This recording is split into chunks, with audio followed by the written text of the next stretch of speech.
ఉదయకాలం చూస్తున్నాం. ప్రతి ఉదయం నీ యొక్క వాత్సల్యత మా పట్ల నూతనంగా పుడుతుంది కనుక నీకు వందనాలు. ఏమిచ్చి నీ రుణం తీర్చుకోలేం ప్రభా. గొప్ప కార్యాలు చేస్తూ మమ్మల్ని బిడ్డలుగా, స్వాస్థ్యంగా, జనాంగంగా ఈ లోకంలో ఉంచిన దేవుడు కనుక వందనాలు. ఏ పాటి వారం ప్రభా, ఇంతలో కనపడే అంతలో మాయమై గడ్డి వంటి వారు, గడ్డి పువ్వు లాంటి వారు ప్రభా. నీ నమ్మకత్వాన్ని బట్టి స్తోత్రం చెల్లిస్తున్నాను. సమయాన్ని, స్థలాన్ని, మమ్మల్ని, మా హృదయాల్ని సమస్తము నీ పాదం మీద పెడుతున్నాం. వినబుద్ధి పుట్టించని అయోగ్యులను సులువు చట్టు మరుగుపరిచి నాకు మాకు దీవెనకరమైన మాటను దయచేయి. మీరు ఒక్క మాట సెలవిస్తే చాలు ప్రభా, మా జీవితంలో చచ్చిన వారిని రివైవ్ అవుతాయి. నాయన ప్రభా, నీ కృప అనుగ్రహించండి. ఈ మందిరంలో నాయన మేము ఉంటుండగా నీ కృప దయచేయండి. నీ జీవాన్ని మా లోపల పోయవలసింది వేడుకుంటూ, ఏ యోగ్యత లేని నాకు కృపనిచ్చారు, నీకు వందనాలు. ఈ వాక్యం నాకు మాకు బ్లెస్సింగ్గా మార్చవలసిందని సజీవుడు మహాగణుడైన యేసుక్రీస్తు వారి సర్వశక్తి గల నామమున ప్రార్థిస్తున్నాను తండ్రి. మరొకసారి మీ అందరికీ వందనాలమ్మా. మరి దేవుడిచ్చిన ఈ కృపను బట్టి, ఉదయాన్ని బట్టి దేవుని ఎంతో స్తుతిస్తూ ఉంటున్నాను. ఉదయకాల సమయంలో వాక్యం చూసుకున్నాం. పోయిన వారం చూసుకున్నట్టుగా రెండవ రాజుల గ్రంథం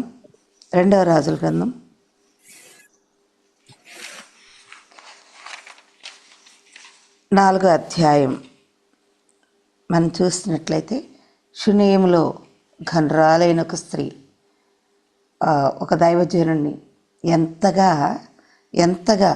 ఆమె గౌరవించిందో చూసాం. ఘనరాలైన స్త్రీ భోజనం రమ్మని అతన్ని బలవంతం చేసింది కనుక అతడు ఆ మార్గమున వచ్చినప్పుడల్లా ఆమె ఇంట భోజనం చేయించి వచ్చెను. అతని కొరకు 10వ వచనంలో, కావున మనం అతనికి గోడ మీద ఒక చిన్న గది కట్టించి అందులో అతని కొరకు మంచము, బల్ల,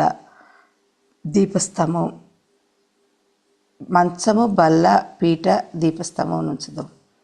అతడు మన యొద్దకు వచ్చినప్పుడల్లా దానిలో బస చేయనని ఆమెతో చెప్పి, అయితే ఆ విషయాలు మనం చూసుకున్నాం. మరి ఆమె టైమ్లీ హాస్పిటాలిటీ ఏం చేసింది, ఆయనని ఇన్వైట్ చేసింది. ఒక దైవజనుని ఇన్వైట్ చేసినప్పుడు దేవుని సన్నిధి మరి వాళ్ళ ఇంటికి వచ్చినట్టుగా చూస్తున్నాం.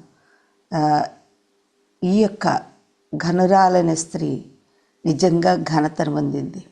ఎందుకో తెలుసా, ఘనరాలు డబ్బు ఉండొచ్చు, కానీ దేవుని సేవకులను కానీ దేవుని పనికి కానీ సహకరించలేని ఘనత ఆమెకు సున్నా.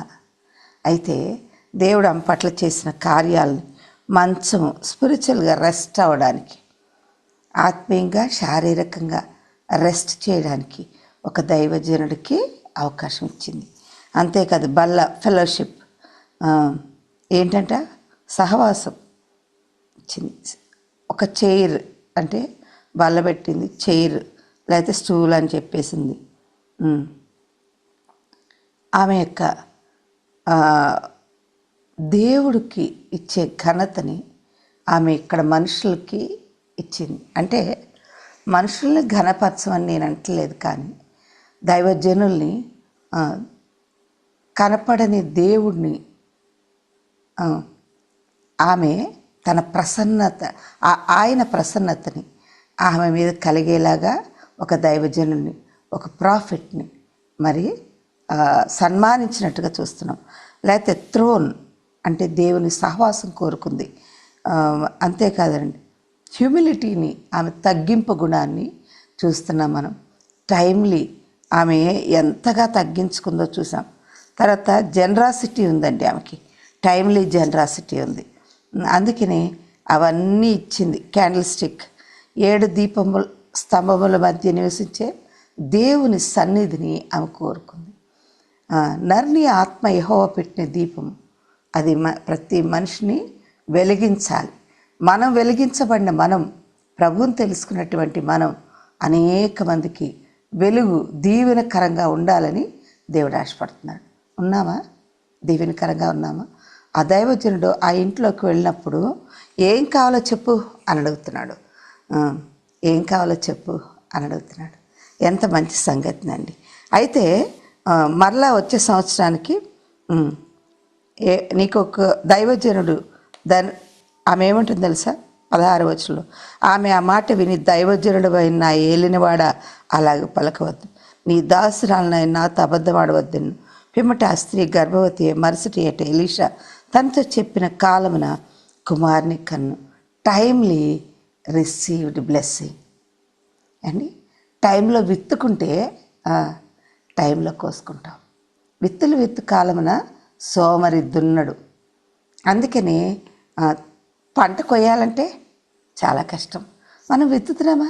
ఒక దైవజనుని హానర్ చేస్తేనే దేవుడు ఆమె ఇంట్లో ఉన్న ఆ కొరతను తీర్చాడండి. కొరతను తీర్చాడు.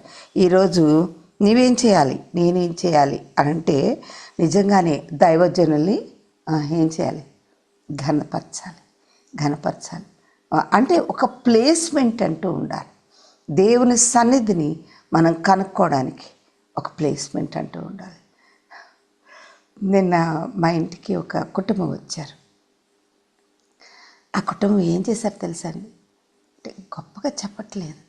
ఆ కుటుంబం ఎప్పుడు మా ఇంటికి వచ్చినా కనీసం ఒక పాల ప్యాకెట్ అని తీసుకొని వస్తుంది ఆమె. ఎందుకురా ఇవన్నీ అంటే, లేదంటే ఉంచండి ప్లీజ్ అంటుంది అనమాట. చాలా క్లోజ్, నాకు బిడ్డల్లాగా అనమాట. మాకు అమ్మ నాన్న మీరే ఆంటీ అంటది. నిజంగానే వాళ్ళకి ఏం కష్టం వచ్చినా ఫస్ట్ వచ్చి దైవజనులుగా మాకు చెప్తుంది. బయట వాళ్ళు ఎవరికి చెప్పను ఆంటీ నేను అంటది. వచ్చి ప్రార్థన చేయించుకుంటారు. మనం ఏం చేస్తాం? ఎవరికి తెలిసినా తెలవకపోయినా ఊరందరికి తెలిస్తే పర్లేదు, కానీ పాస్టర్ గారికి మాత్రం, దైవజనులకు మాత్రం తెలవకూడదు. ఎందుకంటే తిడతాడు ఆయన. కొంతమంది చర్చి మీద అలిగేళ్ళిపోతారు, దైవజనులు కరెక్షన్ చేస్తున్నారని చెప్పి. పిల్లల్ని అమ్మో ఇట్లా అన్నాడంటే ఆ పాస్టర్ గారు, మనం ఇక్కడ వద్దు, ఎక్కడికి పోతావు? చాలాసార్లు దైవజనులు మనల్ని హెచ్చరిక చేసినప్పుడు మనకు నచ్చదు. ఆలోచనకర్తలో అనేకులుంట మేలు, అందుట్లో దైవజనులు నిన్ను గద్దించట ఇంకా దీవెన. మీరు ఎప్పుడన్నా అనుకున్నారా? దైవజనులు గద్దిస్తేనంట తైలాభిషేకం అనుకున్నాడట దావీదు మహారాజు. అవునండి, సౌలుకిను దావీదుకి ఉన్న తేడా అదే. ఏంటి? దైవజనులు గద్దిస్తే ప్రవక్త వచ్చి, నువ్వు తప్పు చేసావు దావీదు అనంటే, అవును నేనే తప్పు చేసింది అని సర్ది చెప్పుకోలే. ఆయన ఏం చెప్పుకున్నాడో తెలుసా అండి? ఒప్పుకున్నాడు. అతిక్రమం దాచిపెట్టేవాడు వర్ధిల్లడు, దాన్ని ఒప్పుకొని విడిచిపెట్టేవాడు కనికరం పొందుతాడు.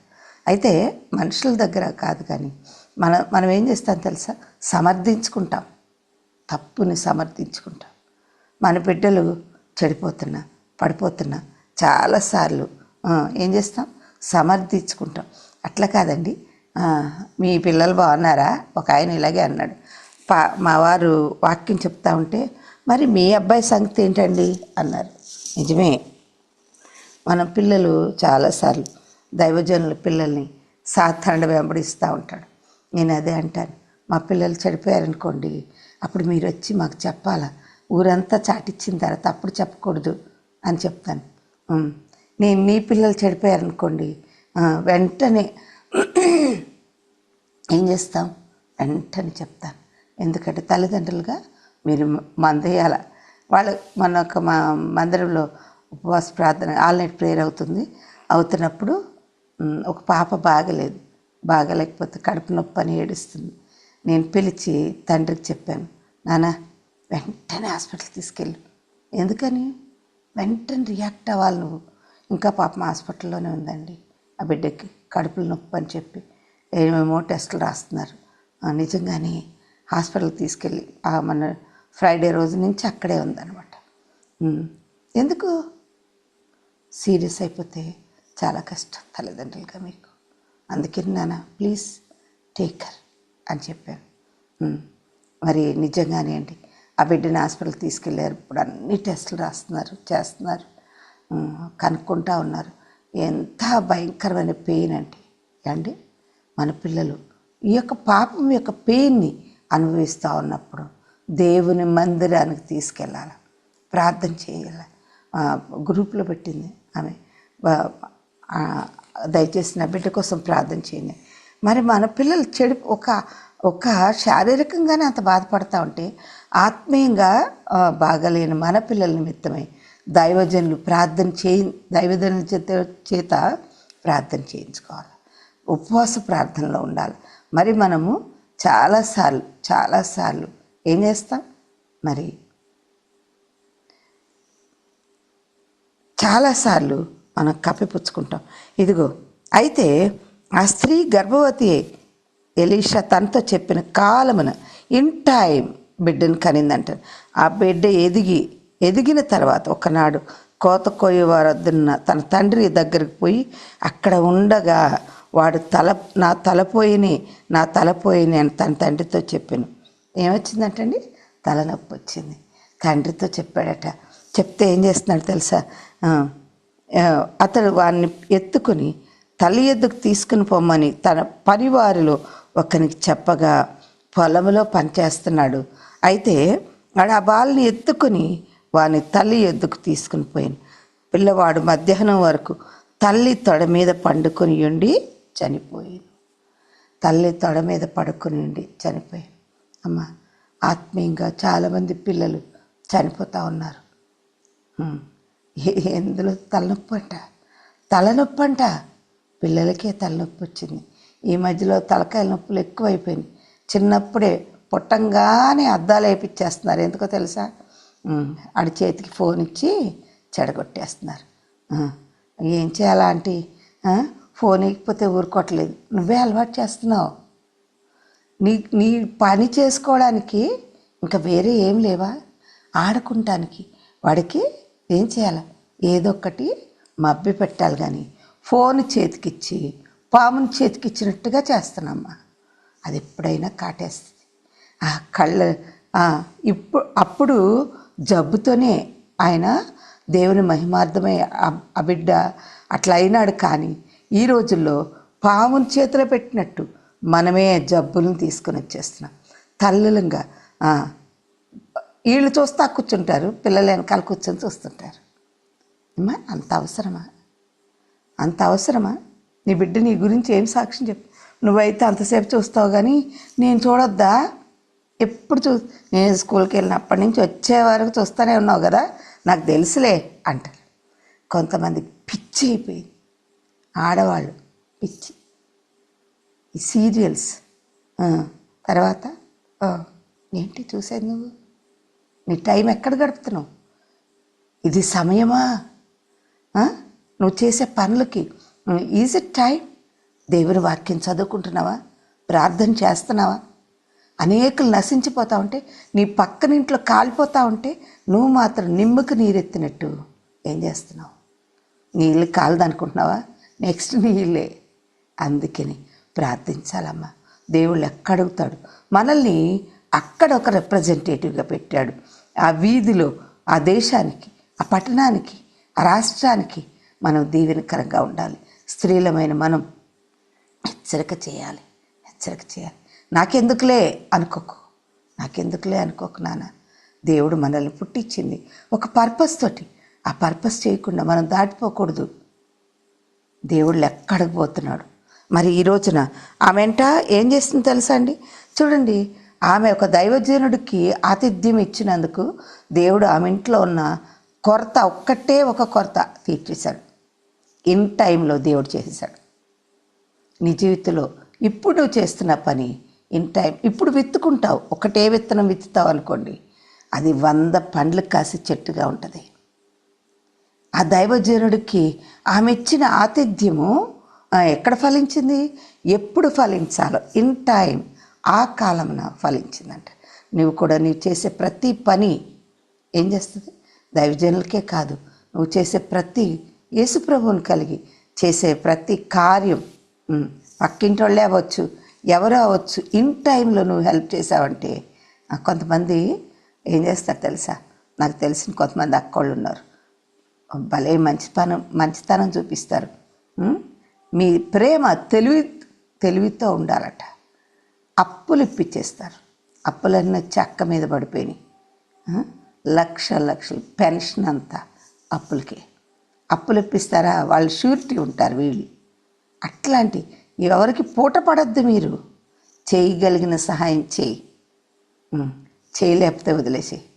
కొంతమంది వచ్చి అడుగుతారు, అక్క చాలా ఇబ్బందిగా ఉంది, ఇవ్వాలనుకుంటే ఇచ్చి మర్చిపో, నీ చేతనైనంత చెయ్యి. తలకి మించిన భారం తనకి మించిన బరువు. అమ్మా ఎందుకు అప్పులు ఇప్పిస్తావు? ఎందుకు? కొంతమంది వడ్డీలకి ఇప్పిస్తారు, ఆ వడ్డీలన్నీ వీళ్ళు కడుతుంటారు. అవసరమా? తెలివి, నీ తెలివి ఎట్లుండాలంటే ఒక మంచి పని చేసేటప్పుడు ఆలోచన చేసి చేయాలి. ఇదిగో ఈమె ఏం చేస్తుంది, బిడ్డ పుట్టాడంట, కొరత తీర్చబడింది. తర్వాత పిల్లవాడు మధ్యాహ్నం వరకు తల్లి తొడ మీద పడుకుని చనిపోయాను. ఆత్మీయంగా చనిపోవచ్చు, శారీరకంగా ఎంతో భయంకరమైన పరిస్థితిలో ఉండొచ్చు. ఆ బిడ్డని చనిపోతే ఏం చేస్తుందంటే తొడ మీద పడి చనిపోయాను. అమ్మా మన బిడ్డలు ఆత్మీయంగా చనిపోయి ఉండొచ్చు. వాళ్ళని త్రోసేయబాకు. వాళ్ళ కోసం నీ తొడ మీదే, నువ్వు నీ తొడ మీద ఏ తొడ మీద పెట్టుకొని ఆ బిడ్డకు పాలిచ్చావో ఆ తొడ మీద చనిపోయాడట. చనిపోయినప్పుడు ఏం చేయాలి? ఆడపిల్లలు కూడా చచ్చిపోయారులే అనుకుంటావా? కాదు నాన్న, మన పిల్లల విషయమై మొరపెట్టాలి. వీధుల్లో పిల్లలు లేకుండాను, రాజమార్గంలో యవనం లేకుండాను మరణం మన ఇంటి కిటికీలను ఎక్కుతుంది. అందుకని జ్ఞానం కలిగిన స్త్రీలను పిలవనప్పుడు, తెలివి కలిగిన స్త్రీలను పిలవనప్పుడు మన కొరకు వాళ్ళు విజ్ఞాపనం చేయాలి అంటున్నాడు. విలాప వాక్యాల్లో ఇర్మియా గ్రంథంలో చెప్తున్నాడు కదా, ఇదిగో మీరు కన్నీరు ఒలికించండి, నది వలె ప్రవాహం చేయండి, కన్నీరు కార్చండి. ఎవరిని పట్టుకుంటుంది? చిన్న వయసులోని పిల్లలు చచ్చిపోవాలని కోరుకుంటుంది. ఇదిగో మా ఇంటి దగ్గరలో ఒక చిన్న పార్క్ ఉంది. నేను వాళ్ళని పట్టుకొని ఏం చేసేదాన్ని తెలుసా? ఎందుకు పట్టుకునేదానంటే 7 సంవత్సరాలు 6 సంవత్సరాల పిల్లలు వచ్చి గంజాయి తాగుతున్నారు. 6 సంవత్సరాలు వాళ్ళని పట్టుకుని అడిగేదాన్ని, ఏం నాన్న ఇక్కడ కూర్చున్నావు?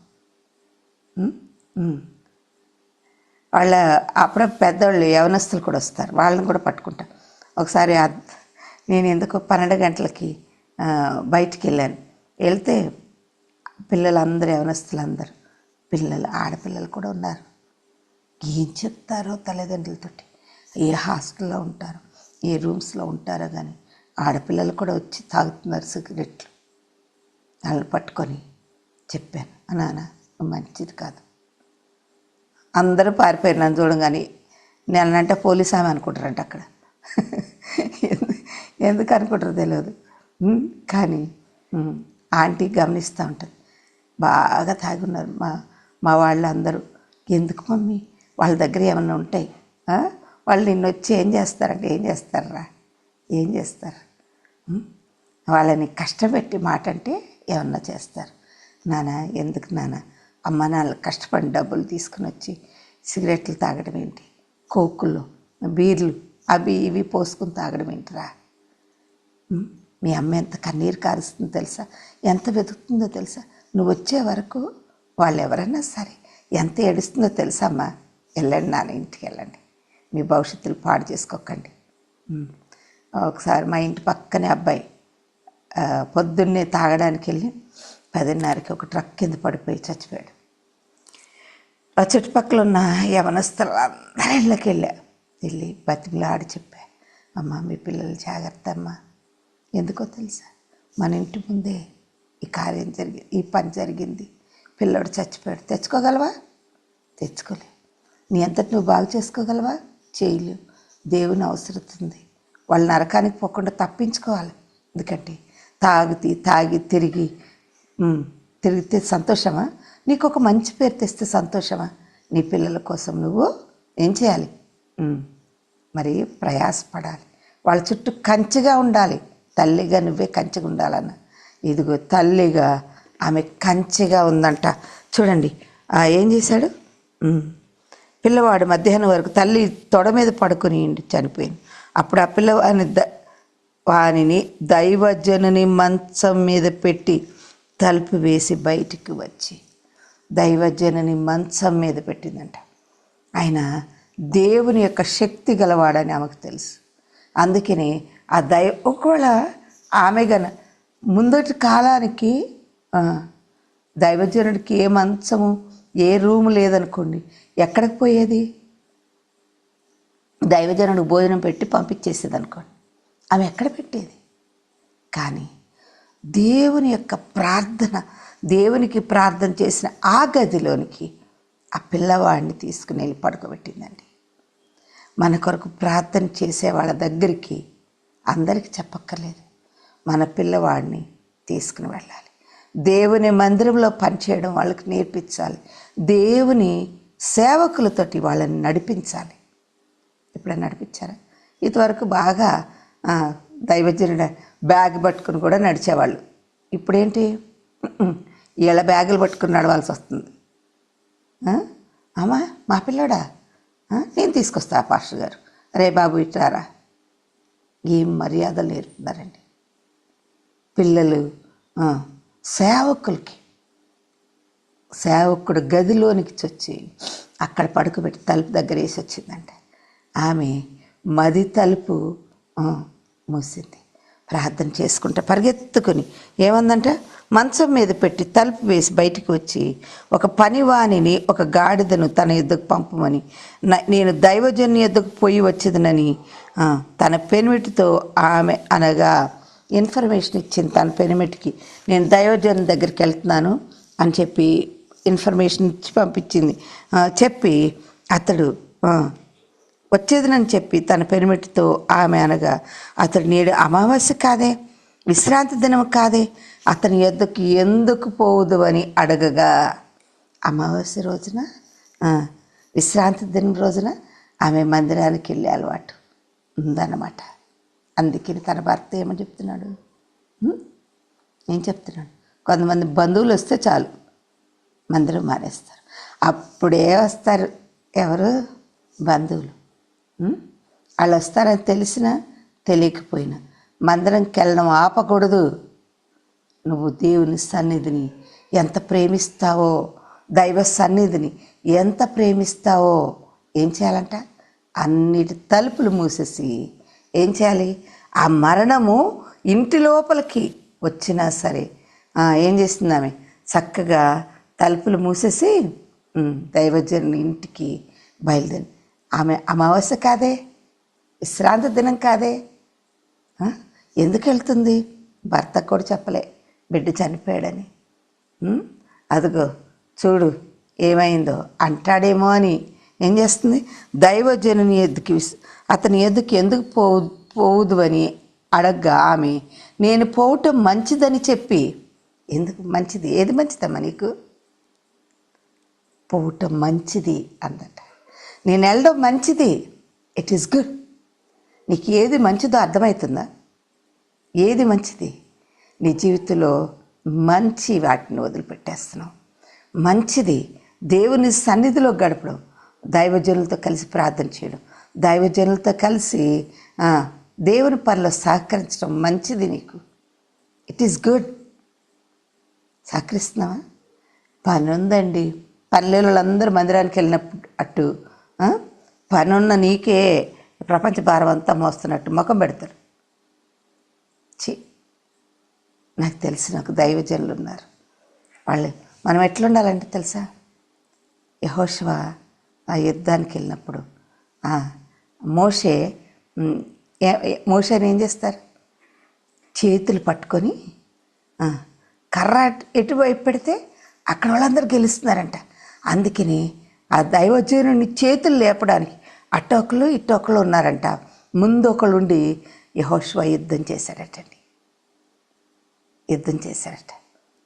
నువ్వు అటొకరు ఇటొకరు ఎటు పక్కన ఉన్నావు? దైవజనులకి ఎందులో ఉండరు, పైగా రాళ్ళేస్తారు.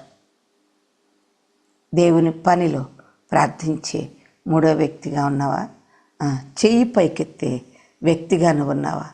దైవజనులకి సహకరించేవారుగా మీరున్నారా? ఎప్పుడన్నా వెళ్ళి పలకరిస్తారా? ఇది దేవుడు కోరుకునేది. ఇదిగో దైవజనులు ఎదుగు పోటు మంచిదని చెప్పి గాడిదకు గంత కట్టించి తాను ఎక్కి తన పనివానితో శీఘ్రంగా తోలుము, నేను నీకు సెలవిస్తేనే గాని నిమ్మలంగా తోలవద్దనెను. ఈ ప్రకారం ఆమె పోయి కర్మేలు పర్వతమందున ఆ దైవజనుని యొద్దకు వచ్చెను. దైవజనుడు దూరం నుండి ఆమెను చూచి, అదిగో ఆ షూనేమీయురాలు, నీవు ఆమెను ఎదుర్కొనకు పరుగున పోయి నీవును నీ పెనిమిటి నీ బిడ్డ సుఖంగా ఉన్నారా అని అడుగుమని తన పనివాడైన గెహాజీతో చెప్పి పంపాను. అందుకు ఆమె సుఖంగా ఉన్నామని చెప్పాను. బోర్ని అడవలే. ఏం చేసిందండి? వీఆర్ గుడ్ అని చెప్పి విశ్వాసంతో ముందుకేస్తున్నా. ఆమె అడుగులు చూడండి. ఒకప్పుడు దైవజనుని సన్మానించింది, ఇప్పుడు దైవజనుని ఎద్దుకు ధైర్యంగా వెళ్తుంది. చూడండి, అప్పుడు ఏమంటుంది తెలుసా? తోలు అయితే పిమ్మట ఆమె కొండ మీద దైవజనుని ఎద్దుకు వచ్చి ఏం చేస్తుంది? నీవు నీ పెనిమిటి నీ బిడ్డ సుఖంగా ఉన్నారని అడగ్గా, అందుకే ఆమె సుఖంగా ఉన్నామని చెప్పిన. పిమ్మట ఆమె కొండ మీదనున్న దైవజనుని ఎద్దుకు వచ్చి ప్రయాసందండి. ఆమె నడకలో ప్రయాసంది, ఆమె పరుగులో ప్రయాసంది. ఆమె దైవజనుని కొండ మీదకి వచ్చిందంట. మనం కూడా ఎక్కలేనంత ఎత్తైన కొండ మీదకి నన్ను ఎక్కించు ప్రభు అని ప్రార్థన చేయాలి. ఎందుకంటే మన పిల్లలు, మన దేశం, మన రాష్ట్రం, మన పట్టణాలు నాశనం అయిపోతున్నాయి. ఇదిగో కొండ మీదకి ఎక్కాల. కర్మేలు పర్వతం మీదే దైవజనుడు ఉన్నాడు. ఆయన దగ్గరికి వెళ్ళడమే కాదు, ప్రయాసతో ఆమె దైవజను దగ్గరికి వెళ్ళింది. వచ్చి అతని కాళ్ళు పట్టుకొనిను. గెహాజీ ఆమెను తోలిబీటుకు దగ్గరకు రాగా దైవజనుడు ఆమె బహువ్యాకులంగా ఉన్నది, యెహోవా ఆ సంగతి నాకు తెలియజేయక మరుగు చేసిన ఆమె జోలికి పోవద్దని వానికి ఆజ్ఞ ఇచ్చాను. దేవుడు మనం కొన్నిసార్లు ఏమనుకుంటామో తెలుసా? దైవజనులే కదా, అన్నీ తెలుసు కదా అనుకుంటాం. పెద్ద గొప్ప గొప్ప దైవజనులకి, ప్రవక్తలకే దేవుడు మరుగు చేస్తాడు కొన్ని సంగతులు. ఎందుకనండి? అస్సలు ఆయన మీకు తెలిసి ఉంటుంది అనుకున్నాను అంటారు. ఆమె వచ్చి చెప్పే వరకు దేవుడు మరుగు చేశాడు. ఒకళ్ళు చెప్తే వెంటనే దైవజనుడు వెళ్ళిపోయేవాడేమో. చూడండి, ఇదిగో ఒకప్పుడు ఆమె చేసిన ధర్మం. ఆమె ధైర్యంగా, నేనంటాను కదా, దైవజనుల దగ్గరకు కాదు ఆమె వచ్చింది, దేవుని సన్నిధికి. మనుషులే, దైవజనులు కూడా మనుషులే అన్న సంగతి గుర్తుపెట్టుకోవాలి. మానవ స్వభావమే ఉంటుంది, మనం ఏదో ఊహించుకోవద్దు. కానీ ఇక్కడ ఏమంటుంది చూడండి, ఆమె బహువ్యాకులముగా ఉన్నది. ఆమె సంగతి నాకు తెలియచేయక మరుగు చేసి, యెహోవా ఆ సంగతి నాకు తెలియజేయక మరుగు చేసిన ఆమె జోలికి పోవద్దని చెప్పినప్పుడు, ఆమె కుమారుడు కావాలని నిన్ను నా ఏలిన వాడని నిన్ను అడిగితేనా, నన్ను భ్రమ పట్టవద్దని చెప్పలేదు అప్పుడు అని అతనితో మనవి చేయగా, అతడు నీ నడుము బిగించుకొని నీ దండం చేత పట్టుకొని నడుము బిగించుకోవాలి. దేవుని పని చేయాలంటే మనస్సు అని నడుము బిగించుకోవాలి. ఒక దృఢమైన సంకల్పం, నా దండములు చేత పట్టుకుని పొమ్ము. ఎవరైనా నీకు ఎదురుపడిన ఎళ్ళ వానికి నమస్కారం చేయొద్దు, వేరే ముచ్చట్లు ఉండొద్దు. దేవుని పనిలో వెళ్ళేటప్పుడు ఒక శిష్యుడికి చెప్తున్న మాటలు ఇవి. ఇదిగో, ఎవరైనా నీకు నమస్కరించిన ఎళ్ళ వారికి ప్రతి మర్యాద చేయొద్దు. అంటే వేస్ట్గా నీ టైంను పోనీయకు. అక్కడికి పోయి నా దండమును ఆ బాలను ముఖం మీద పెట్టుమని గెహాజీకి ఆజ్ఞ ఇచ్చాను. తల్లి ఆ మాట విని, యెహోవా జీవంతోడు, నీ జీవంతోడు, నేను నిన్ను విడవనని చెప్పగా అతడు లేచి ఆమెతో కూడా పోయాను. ఎంత పట్టుదల కలిగిందండి. మీరు రావాలి, మా ఇంటికి రావాలి, ఈరోజు రావాలి అని చెప్పి బతిమలాడుతుందండి. ఈరోజు నీకుందా? దైవజనులు మా ఇంటికి రావాలి. ఎన్ని రోజులైంది దైవజనులు ఇంటికి వచ్చి? నీ ఇంట్లో చావు కేక వినపడకూడదు. చచ్చినవన్నీ బతకాలంటే ఏం చేయాలమ్మా? దైవజనులు పిలువనంపాలి. అయితే ఎలీషా ఇంటొచ్చి, చూడండి, నేను నిన్ను విడువనని చెప్పగా అతడు లేచి ఆమెతో కూడా పోయిన. 31వ వచనం, గెహాజీ వారి కంటే ముందుగా పోయి ఆ దండమును బాలుని ముఖం మీద పెట్టిన కానీ ఏ శబ్దము రాకపోయాను. శిష్యుడే గెహాజీ వెళ్ళే ముఖం మీద పెట్టినప్పుడంట ఏం శబ్దం రాలేదట. ఏం శబ్దం రాలే. గబగబా పోయి ముందరే దైవజనుల కంటే ముందరగా పరిగెత్తుకుపోతాం కొన్నిసార్లు. ఒక ఆమంటది కదా, మిరియామ ఏమంటుంది తెలుసా, ఆయన ద్వారానే పలికిచ్చాడా దేవుడు, మాతో మాట్లాడలేదా? We can do it. మొన్న మధ్యన కరోనా వచ్చిన టైంలో కొంతమంది ఇళ్లల్లోనే రొట్టె విరుచుకున్నారు. క్రమం అది. రొట్టెలు ఎన్నిసార్లు చేసుకుని తినవు? ఇల్లేందో అదే. కానీ దేవుని మందిరంలో చేయాల్సినవి దేవుని మందిరంలోనే చేయాలి, ఇంట్లో చేయకూడదు. రొట్టెలు చేసుకుని ద్రాక్షారసం తాగారు, స్వస్థత వస్తుందని. అమ్మ, దేవుని మందిరం ఎందుకు పెట్టాడు దేవుడు? ఇదిగో దేవుని సేవకులు నీ ఇంటికి రావడం ఆశీర్వాదం. పేరు పెట్టుకున్నంత మాత్రాన సేవకుడైపోతాడా? ఆ ప్రభావం వస్తుందా? ఇదిగో కొంతమంది ఏంటంటే మాకు కూడా తెలుసు ప్రార్థన చేయడం, నేను కూడా చేయగలను అంటారు. అవునా? చెయ్యి, ఇమిటేట్ చేయగలవు. సాతానుడు ఈజ్ ఎ గ్రేట్ ఇమిటేటర్. నువ్వు వాడికి సహకరిస్తానంటే పో, దేవుని కంటే ముందరగా పరిగెత్తుకుపో. ఏమవుతుందో తర్వాత సంగతి, నీకే అవమానం. ఒక దైవజనుడు అని చెప్పను నేను ఆయనకి, అందరూ బ్యాగులు పట్టి తిరుగుతున్నారు. ఇదేదో గొప్ప లాభ సాధనంగా, దైవభక్తి గొప్ప లాభ సాధనం అనుకుని ఆయన ఏం చేశాడట, నేను పాస్టర్ని అయిపోయానని చెప్పి ఇది ఆయన చేసుకునే పని వదిలిపెట్టి పాస్టర్గా వచ్చేసాడు. వచ్చేసిన తర్వాత ఒక రోజంట వాళ్ళ సంఘంలో ఉన్న ఆమెకి దయ్యం పట్టిందంట. దయ్యం పడితే నేను అవమానపరచాలని చెప్పట్లేదండి, దేవుని కంటే ముందుగా పరిగెత్తక ముందు మన లైఫ్ ఏంటో మనం గమనించుకోవాలని చెప్తున్నాను. ఇదిగో ఏం చేశాడు తెలుసా అండి, ఆ యొక్క ఇంటికి ఎవరికైతే దయ్యం పట్టిందో వాళ్ళ ఇంటికి వెళ్ళారట. వెళ్తే ఆ రాత్రి ఉపవాసం ఉండి ప్రార్థన చేశారట. రండి అందరం కలిసి ఉపవాసం ఉంటే ఈ దయ్యం వెళ్ళిపోద్ది, మంచి మాటే, వెళ్ళిపోద్దని ప్రార్థన మీటింగ్ పెట్టాడు. ఆయన కూడా పోలేదట. ఆ మెలకలు తిరుగుతూ ఉంది, మాటికి బుసలు కొడుతుందంట, గట్టిగా అరుస్తుందంట, దయ్యం పట్టింది కదా. అయితే ఈయన ఏం చేశాడు తెలుసా అండి, వెళ్ళి ప్రార్థన చేస్తూ ఉన్నాడట. పొద్దున్నే ప్రార్థన చేసి, మొండి దయ్యం ఇది, ఇంకొక రోజు టైం పడుద్ది, ప్రార్థన చేద్దాం రండి అని అంటే ఆమెని వచ్చేస్తూ ఉంటే అని పిలిచిందంట. ఏది దయ్యం? ఈ మంచిగా అయిపోయింది, ఇట్లా అని పిలిచిందంట. పిలవంగానే ఈయన అబ్బో మంచిగా అయిపోయింది, ప్రార్థన మనం వెళ్ళిపోకముందే మంచిగా అయిపోయింది అని చెప్పి వెనక పరిగెత్తుకొచ్చాడట. రా నీకు ఒక మాట చెప్పాలందంట. దగ్గరికి వెళ్ళంగానే గట్టిగా అప్పు అని చెవులో ఊసిందంట, ముఖం మీద ఊసిందంట. ఎందుకో తెలుసా అండి, ఆయన లైఫ్ బాగాలేదు. ఆయన ఏంటేంటో పనులు చేసేవాడు, నాకు తెలుసు. ఆయన జాగ్రత్త సుమా, నీ లైఫ్ ఏంటో సాతానుడికి బాగా తెలుసు. నీ ముఖం మీద ఊసేదాటి చేయబాకు, అవమానం తెచ్చుకుంటావు. పాస్టర్ గారు ప్రార్థన చేస్తే అవుతుంది, నేను కూడా చేస్తా అని కొంతమంది వేషం వేసుకుంటారు. వట్టి దైవజనుడే ప్రార్థన చేస్తున్నాడని ఒక ఆయన కొడుకులు వచ్చి మేము కూడా మంత్రగాళ్ళం, మాకు కూడా లొంగుతాయి అని చెప్పి ఏం చేసినాయి వాళ్ళందరూ వచ్చి యేసునామమున ఉచ్చాటన చేస్తూ ఉంటే యేసు ఎవరో తెలుసు, ఆయన సేవకుడు ఎవరో తెలుసు అని బట్టలన్నీ చింపేసినాయి అంట. దైవ గ్రంథంలో ఉంది. నువ్వు కూడా అనుకుంటున్నావా? ఈజీ అనుకుంటున్నావా? దేవుని పని అంటే ఆషామాషి అనుకుంటున్నావా? జాగ్రత్త, ప్రార్థన చేయి. నీ జీవితం సరిగా పెట్టుకొని ప్రార్థన చేయాలి. కొంతమంది చేతులు పెట్టి ప్రార్థన చేసేస్తారు.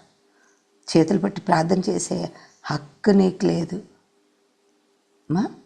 చేతులు ఎత్తి ప్రార్థన చేయి. చేతులు ఎత్తి వాళ్ళ కొరకు కన్నీరు కార్చు, సువార్త చెప్పు. ఏం చెప్పరు, చేతులు ఎత్తి నూనె పెట్టి ప్రార్థన చేసేయమన్నాడు దేవుడు అని నూనె పెట్టి ప్రార్థన చేస్తాడు. నీకు నిజంగా ఆ యొక్క ఇది ఉంటే నువ్వు ప్రార్థన చేయి. కానీ ఇదిగో ఏం చేసినాడట, ఈయన ప్రార్థన చేశాడంట. శిష్యుడు అన్నంత మాత్రాన్ని శిష్యుడిగా ఉంటాడా? ఈ గెహాజీ సంగతి హృదయంలో ఉన్నది సాతానుడికి బాగా తెలుసు, దేవునికి తెలుసు, నీ మనస్సాక్షికి తెలుసు. ఇదిగో ఏం చేస్తాం, కొంతమంది బూతులు మాట్లాడతారు, స్తుతి చేస్తారు, స్తోత్రం స్తోత్రం స్తోత్రం 24 గంటలు. ఒక ఆమె మా ఇంట్లో పని చేస్తానికి వచ్చేది, 24 గంటల స్తోత్రం చేస్తుంది. ఒకరోజు ఏదో మాట్లాడతా, పాపం మీ అల్లుడు ఇట్లా కొట్టాడంట కదా, కత్తి బట్టి గీసేసాడంట కదమ్మా, నాకు తెలిసిందంటే వాళ్ళ కూతురే భయపడి వచ్చి చెప్పింది. అంటే ఇక బూతులు మాట్లాడుతుంది. ఇప్పుడు దాకా స్తోత్రం చెప్పావు, ఇప్పుడే బూతులు మాట్లాడుతున్నావు, ఏంటిది ఇది? మాట్లాడుకో, నా ఇంట్లో అస్సలు బూతులు మాట్లాడేవండి మంచిగా ఉండదన్న. తీసేశారండి ఆమెని. ఎందుకో తెలుసా? ఆ బూతుల ప్రభావం మన ఇంట్లో పడకూడదు, బూతులు మాట్లాడకూడదు. అదే నోట్లోంచి స్తోత్రం, అదే నోట్లోంచి బూతులా. కొంతమంది ఇదిగో ఏమంటుంది, తానే ఎలీషా ఆ ఇంట చొచ్చి బాలుడు మరణమయ్యండి తన మంచం మీద పట్టబడి ఉంట చూచి తానే లోపలికి పోయి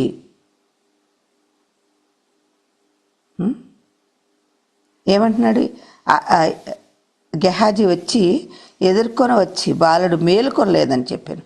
ఎలీషా ఆ ఇంట చూచి బాలుడు మరణమైంది తన మనసు మీద పెట్టబడి ఉంట చూచి తానే లోపలికి పోయి వారిద్దరే లోపలుండగా తలుపు వేసి, పెద్ద ఆర్భాటం చేయలే. మన ఈ మధ్యనే నిన్ననే అనుకుంటా మా వారు చెప్తున్నారు, ఒక ఆమె చచ్చిపోయి 4 రోజులైందంట, ఫ్రీజర్ బాక్స్లో పెట్టి మేము ప్రార్థన చేస్తున్నామని గట్టిగా ప్రార్థన చేస్తూ ఉన్నారట. చుట్టుపక్కల అందరూ వచ్చి, అపార్ట్మెంట్లు అంట, అందరూ వచ్చి తొందరగా తీసేయండి, 4 రోజులైంది, వాసన వచ్చేస్తుందని. అవసరమా? దేవుడు లేపాలనుకుంటే ఆయన కార్యాలు చేస్తాడు. ఆయన లేపాలనుకుంటే చచ్చిపోయిన సవాళ్ళు అన్నీ లేచి కూర్చుంటాయి. యేసుప్రభు చనిపోయి తిరిగి లేచినప్పుడు ఎందుకు సమాధుల్లో ఉన్న వాళ్ళందరినీ ఎందుకు లేపలేదు? There is a time for everything. విశ్వాసం ఎందుకు లేపలేదు?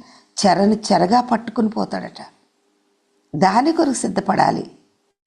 కానీ ఇగో దేవుని నామానికి అవమానం తీసుకురావద్దు.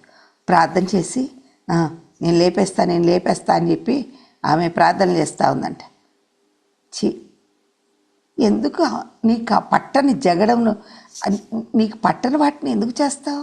అవసరమా? అవమానం పొందుతాను తప్ప. వాళ్ళకి ఎంకరేజ్ చేయండి. అమ్మ దేవుడు వాళ్ళని ఎంకరేజ్ చేయండి. ఎవరింట్లో చచ్చిపోయినా ఇగో మీరు ప్రార్థన చేయండి తిరిగి లేస్తాడని చెప్పకండి. ఎందుకు ఆ మాటలు? కానీ దైవజనుడు ఆ రోజుల్లో గొప్ప కార్యాలు చేసినటువంటి మహాశక్తి కలిగిన ప్రార్థనాపరుడైనటువంటి వాడు, దేవుడు ఆయనను బలంగా వాడుకుంటున్నాడు. ఆ వ్యక్తి వచ్చి ఏం చేస్తున్నాడు నాన్న? వచ్చి తలుపు మూసి అడ్వర్టైజ్మెంట్లు చేయలే. ఒక ఆయన వచ్చాడు మా ఇంటికి, వచ్చి నేను ఎంతమందిని లేపాను తెలుసా అన్నాడు. అవునా? ఆయనకున్న అంత శక్తి, ఇంతమంది రోగులు బాగైనారు. అవునా? ఆయన పవర్ ద్వారానా? చెట్టు పేరు చెప్పి కాయలు అమ్ముకుంటున్నారు కదా. నేనున్నాను. అయితే ఏంటి అన్న, మీ చర్చిలో వాక్యం చెప్తాను, నేను సాక్ష్యం చెప్తా అన్నాడు. ఎవరిని పిలవాలో ఎప్పుడు పిలవాలో ముందుగానే నిర్ణయిస్తారు, మీరు మాట్లాడద్దు. ఒక ఆమె చిన్న పిల్లవాడిని తీసుకొచ్చింది. వాడు ఎక్కడికో మీటింగ్లకి వెళ్తానంట, చైర్లు వేస్తున్నాడంట, తుడుస్తున్నాడంట. ఏం చేస్తావరా అని అడిగిందంట. దేవుని సేవ చేస్తా, ఫలానా ఆయనలాగా అవుతానా అన్నాడంట. అంతే, వాడు దైవజనులాగా ఊహించేసుకుని వచ్చి బైబిల్ స్టడీకి మా సంఘంలో మందిరంలో ఉండేది అక్క ఉంది కూడా ఇప్పుడు. అయితే అక్క బైబిల్ స్టడీకి తీసుకొచ్చి బాగా వాక్యం చెప్తాడు అక్క, పాస్టర్ గారిని కొంచెం తక్కువ టైం తీసుకోమను, ఈ అబ్బాయి చెప్తాడు. ఏం చెప్తాడు అన్న, సాక్ష్యం చెప్తాడు, వాక్యం చెప్తాడు అక్క. అంటే పాస్టర్ గారు పక్క వెళ్ళిపోవాలి, ఆడొచ్చి వాక్యం. నేను అన్నాను, ఆడు తలకాయ పెట్టి ఇట్లా గీక్కుంటున్నాడు, నాకు ఆడ తలలోంచి పేలు రావడం చూశాను అనమాట. నేను అన్నాను, అక్క ముందల వాడిని శుభ్రం చేసుకుని నేను ఒక్కదాన్నే కూర్చొని ఉంటా, ముందర సండే స్కూల్కి రమ్మను, ఆ తర్వాత వాడిని స్కూల్కి వెళ్ళమని చెప్పు. రోడ్లంటే తిరగడం కాదు, వాడు స్కూల్కి వెళ్ళి మంచిగా దేవుని తెలుసుకొని ప్రార్థన చేసుకొని పెద్దగా అయ్యి, రే ఆడితో చెప్పాను, రే నువ్వు పెద్దగా అయ్యి బాగా చదువుకొని దేవుని పని చెయ్యి. అప్పుడు వచ్చి ఏం చెప్పాలా? వాక్యం చెప్పాలి. నీ ఎదుటిన్న దైవజనుడికేమో తక్కువ టైం తీసుకోవాలంట. ఆడు సంగతే తెలియదు. ఆ తర్వాత తెలిసింది ఏంటో తెలుసా? వాళ్ళ అమ్మగారు ఉల్లిపాయలు పట్టరారా అని 500 రూపాయలు ఇస్తే అట్నే పోయినాడు పట్టుకొని. అది తెలివి ఉండదండి కొంతమందికి. ఎవరు ఏం పని చేస్తారు, ఏది పడితే అది నమ్మేస్తారు. తప్పు కదా? ఆమె నమ్మడం పాటు అందరి ఇళ్ళ తిప్పింది. ఏం పట్టుకపోయినాడో ఎవరికి తెలుసు.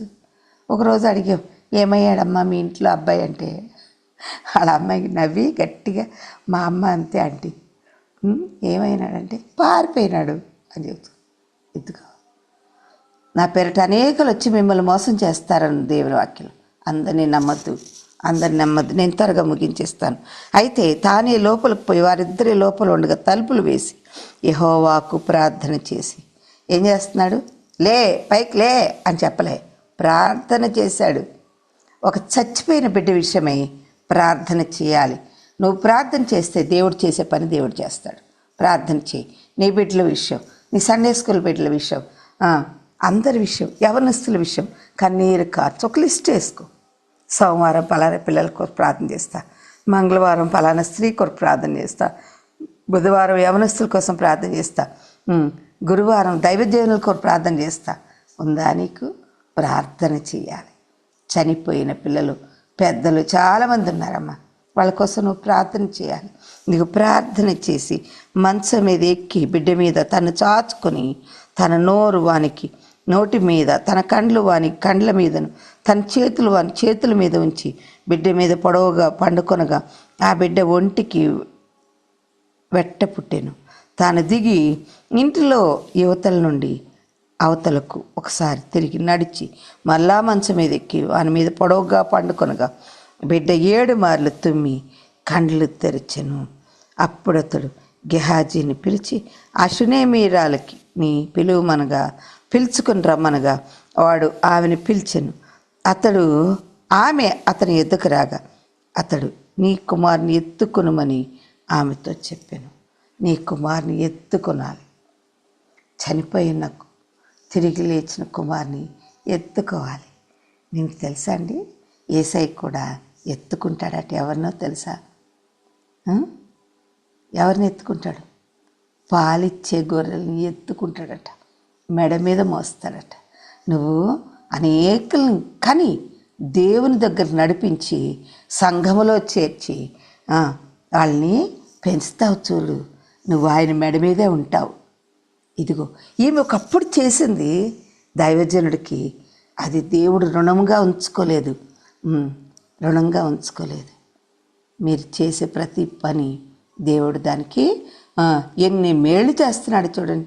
ఒక దైవజనుని హానర్ చేసినందుకు ఆమె కుమారుడు, చనిపోయిన కుమారుని ఎత్తుకోమని తిరిగి అప్పగించాడు. అంతేకాదు, అంతటా ఆమె లోపలికి వచ్చి అతని కాళ్ళ మీద పడి సాష్టాంగపడి లేచి తన కుమారుని ఎత్తుకొని పోయాను.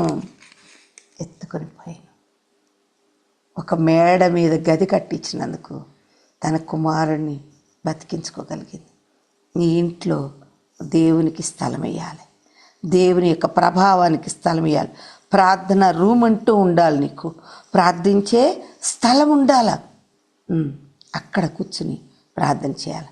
కొంతమంది అక్కడే టీవీ నడుస్తుంటుంది, అక్కడే బైబిల్ చదువుతారు, అక్కడే ప్రార్థన చేసుకుంటారు. రే అంటారు. సాతాన్ని ఎదురుగుండా పెట్టుకుని ప్రార్థన చేస్తావా? నీ పిల్లలందరూ మోకాళ్ళని ప్రార్థన చేసుకోగలిగిన కృపలోకి దేవుడు మిమ్మల్ని నడిపించను గాక. అవునండి, పిల్లలు ఈ రోజుల్లో చూసినట్లయితే ఏంటంటే ఏం చేసింది?